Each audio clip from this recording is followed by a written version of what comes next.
Hello. आज के tutorial के साथ हम लोग फिर से साथ में हैं। इसमें एक शशि थरूर का लिखा हुआ है और मैं चाहूंगा कि आप उस पैसेज को भी पढ़ के जरूर देखना। टॉपिक तो अच्छा होता ही है, सारे ट्यूटोरियल के टॉपिक अच्छे होते हैं। मैं एक आर्टिकल्स ये हैं, मैं एडिटोरियल लिख ले रहा हूँ। Which one is depending on, बड़ा अच्छा उसका टॉपिक शुरुआत में लिखा हुआ था। आ- आजकल गर्मी के दिन में बिल्डिंग्स में आग लग रही हैं, लगातार आप न्यूज में सुन रहे होंगे, और उसी को टारगेट करके एडिटोरियल में लिखा हुआ है वही फायर इन द बिल्डिंग्स। सबसे पहले हम लोग वर्ड्स को देख लेते हैं। इंसीडियस। इंसीडियस का मतलब होता है जो कि दिखता नहीं है, भीतर में बैठा हुआ है, लेकिन वो उसका प्रभाव बहुत ज्यादा हो रहा है। मतलब ऑब्वियस नहीं हो, स्प्रेडिंग ग्रेजुअली और विदाउट बीइंग नोटिस्ड, बिना उसको नजर नजर में नहीं आए, but spreading gradually, but causing serious harm. और जैसे इंसीडियस जेलसी, जेलसी मन में है, दूसरे को दिखाई नहीं पड़ रहा है, लेकिन उसका प्रभाव बहुत बुरा पड़ेगा। That is called Insidious. Incendiary, sorry incendiary, that is जिससे आग लगे, आग लगने वाले वस्तुओं को इंसेंडियरी ऑब्जेक्ट्स कहा जाता है। Design to cause fire, devastating विनाशकारी, ग्रिम आया है बहुत बार, वेरी सीरियस बहुत गंभीर टाइप की समस्या आती, परवेसिव जो चारों तरफ फैला हुआ हो, existing in all parts of a place और थिंग। किस चीज में, जैसे मैं बोलूं करप्शन इज परवेसिव, चारों तरफ फैला हुआ है। स्टेक होल्डर हम लोगों ने कभी किया था, किसी चीज में किन लोगों का अपना हित इन्वॉल्व है, वो सारे लोगों को स्टेक होल्डर कहा जाता है। एक्चुअली ये स्टेक का मतलब शेयर होता है। अगर आप शेयर मार्केट में जाओ तो स्टेक का मतलब किसी कंपनी में मेरा इतना परसेंट है, तो कंपनी जब ग्रो करेगा तो मेरा परसेंटेज का प्रॉफिट भी ग्रो करेगा अकॉर्डिंगली। सो उसी को स्टेक होल्डर कहता है, जितने शेयर होल्डर्स हैं। अब वो जरूरी नहीं है कि खाली कंपनी में ही, इकोनॉमिक टर्म में भी आगे में तुमको मिलेगा ये वर्ड। प्रोपराइटर का मतलब ओनर। प्रोटोकॉल तुम्हारे बिहेवियर, तुम्हारे काम करने का, कैसे कैसे काम किया जाता है, कैसा कैसा बिहेवियर होना चाहिए, इन सारे नियम कानूनों को प्रोटोकॉल कहा जाता है। इनफोर्स किसी नियम कानून को लागू करना। शेयर एडजेक्टिव है, इसका मतलब होता है कंप्लीट, पूरी तरह। इसके बगल में जो नाउन नाउन आएगा ना, जैसे मैं बोलूं his statement was share nonsense, मतलब पूरी तरह से बेवकूफी भरा था, कंप्लीट।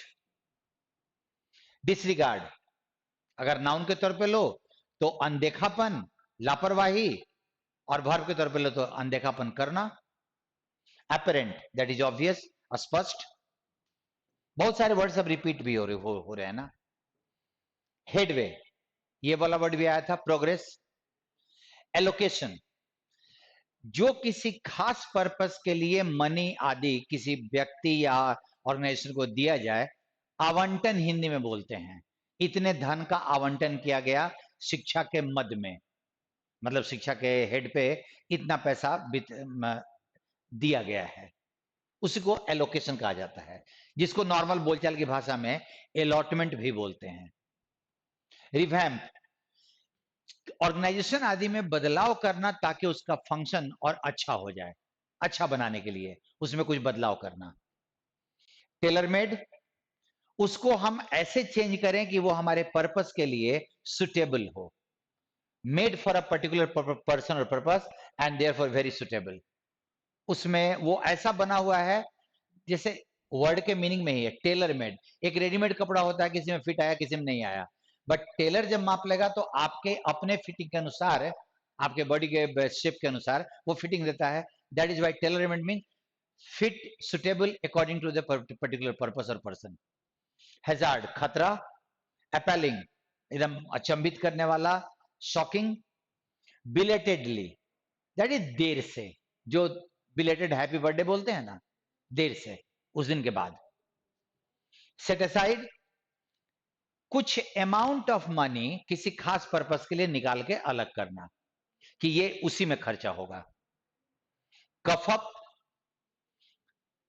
किसी को पैसा आदि देना जबकि हमको देने का मन नहीं है। इसको हम लोग इस्तेमाल ऐसे करते हैं, the government cuffed up this much money through the new tax, मतलब उसने नए टैक्स के थ्रू इतना पैसा जुटाया। अब जो लोग टैक्स दे रहे हैं, कोई नया टैक्स अगर लग रहा है तो उनको मन नहीं है, उनसे जबरदस्ती लिया जा रहा है। That is why they did not give, they the government cuffed up. And holistic, जब आप चीजों के पूरे एस्पेक्ट को कंसीडर करते हुए कोई नियम बनाते हो, कानून बनाते हो, उपाय बनाते हो, उसको होलिस्टिक, सभी पक्षों का, सभी एस्पेक्ट्स का ध्यान रखते हुए उसको होलिस्टिक कहा जाता है। Now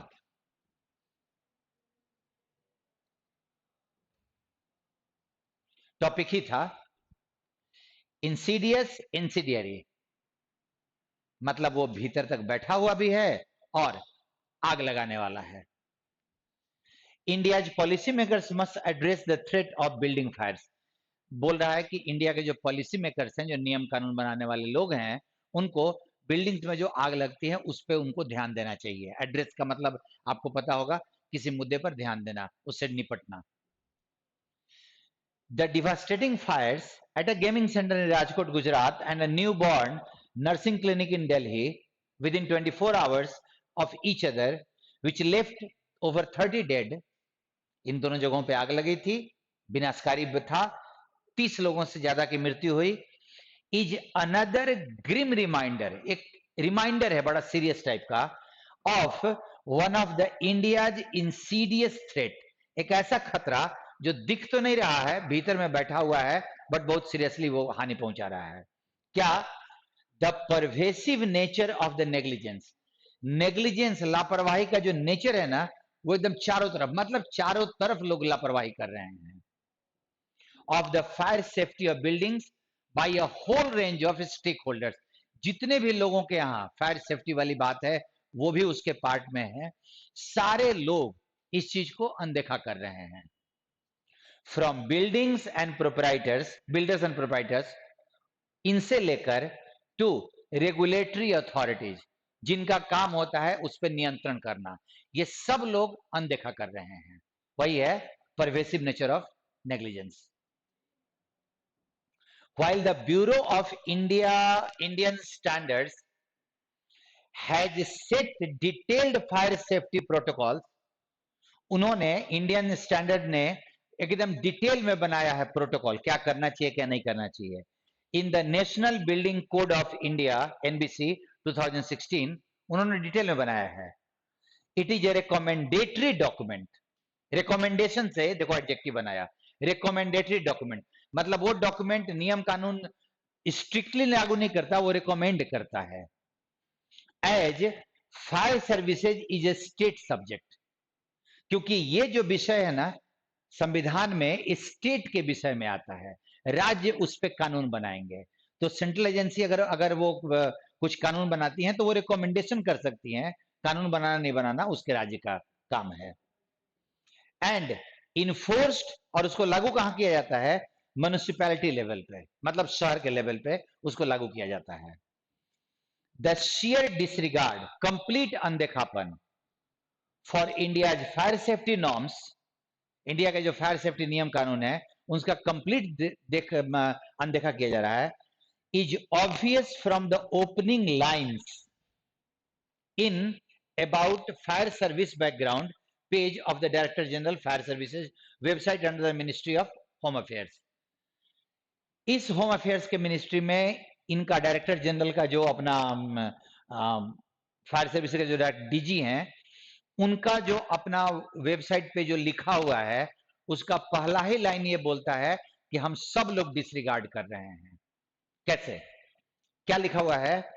the fire services are not well organised in India, adding, और ऐड क्या कर रहे हैं वो? In recent years The requirements for fire safety cover have increased manyfold, बहुत ज्यादा, manyfold मतलब टू फोल्ड, थ्री फोल्ड, दोगुना, तिगुना, manyfold बहुत ज्यादा बढ़ गया है रिक्वायरमेंट फायर सेफ्टी का. Whereas the development of fire service has not made much headway. और फायर सर्विस में डेवलपमेंट में कोई प्रोग्रेस नहीं हुआ है. ये उनके वेबसाइट पे लिखा हुआ है. The National Disaster Management Authority had recommended the 13th Finance Commission, उन्होंने रिकमेंड किया था, an allocation of 7,000 करोड़, उन्होंने कहा था कि 7,000 करोड़ का आवंटन किया जाए. किसमें? To revamp India's fire and emergency services. India के इस पार्ट को अच्छा बनाने के लिए, रिवैम्प करने के लिए 7,000 करोड़ का उन्होंने रिकमेंडेशन किया था. But the commission sought an allocation of almost 90,000 crore at the municipality level.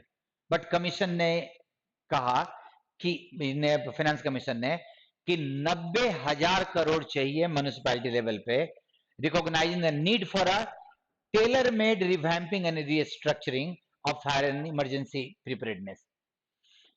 Municipality level पे टेलर मेड मतलब जो एरिया का अपना अपना जो जरूरत है उसके हिसाब से चीजों को, फायर सेफ्टी को डेवलप करने के लिए 90,000 करोड़ की जरूरत है, 13 फाइनेंस कमीशन ने कहा था.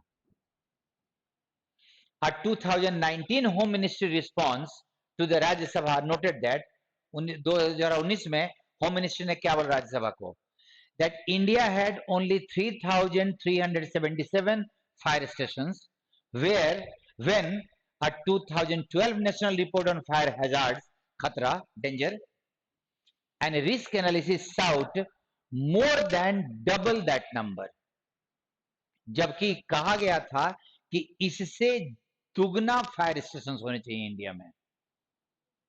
The staff shortage is even more appealing. ज्यादा शॉकिंग है स्टाफ की कमी. The entire country had only about 55,000 fire fighter, fire serviceman in 2019. इतने लोग थे, 55,000. When the requirement was about 5,60,000. Requirement इतना था और हैं इतने लोग. 7 years अर्लियर, 7 साल पहले. आज रिक्वायरमेंट कितना बड़ा होगा कैन नॉट से, क्योंकि पॉपुलेशन बढ़ रहा है, एरियाज बढ़ रही हैं, म्यूनिसिपैलिटीज बढ़ रही हैं, तो आज रिक्वायरमेंट कितना होगा ये 7 साल पहले की बात है. द सेंटर बिलेटेडली, देर से, सेट असाइड, उसने रिजर्व किया कितना amount, RS 5,000 crore last July, asking centre to cough up another 1,400 crore to modernise emergency services. और उन्होंने कहा कि राज्यों को कि आप लोग 1,400 करोड़ जुटाइए, टैक्स लगा के जैसे भी करना हो. This follows the 15th finance commission advice. 15वें फाइनेंस कमीशन ने क्या एडवाइस दिया था, set aside 12.5% of all allocations towards the disaster response fund. पूरा जो डिजास्टर रिस्पांस फंड है गवर्नमेंट का, उसका 12.5% फायर सेफ्टी को दिया जाए. 15th फाइनेंस कमीशन ने कहा था. With rising heat waves and extreme weather events, गर्मी बढ़ रही है, वेदर कंडीशन एक्सट्रीम हो रहा है nationwide, it is clear that a synchronization of 2016 NBC and the energy conservation building code is required. इन दोनों को सिंक्रोनाइज करना होगा, मिलाना होगा. किस लिए? To attempt a holistic approach, कि एक कंप्लीट अप्रोच डेवलप किया जाए. To address fires as standards for construction material, electric wiring, air conditioning and a whole range of cooling materials have to be revamped. ये सब चीजों को अच्छा बनाने की जरूरत है, उसमें चेंजेस लाने की जरूरत है ताकि वो और कुशलता से काम करे. मोर इंपॉर्टेंटली, इससे ज्यादा जरूरी है, इंडियाज पॉलिटिकल, याद है, government structure, bureaucracy, policy makers and entrepreneurs, बड़े बिजनेसमैन, मस्ट अर्जेंटली एड्रेस वो ध्यान दें, दिस इंसीडियस थ्रेट, एक ऐसा खतरा जो चारों तरफ है बट दिखाई नहीं पड़ रहा है। टॉपिक बहुत अच्छा था, काम लायक था, पढ़ने में आराम था, वर्ड्स अच्छे थे, एंड आई होप कि मैंने पढ़ा, आपने इसको एंजॉय किया। कल मिलते हैं फिर एक नए ट्यूटोरियल के साथ। थैंक यू सबको।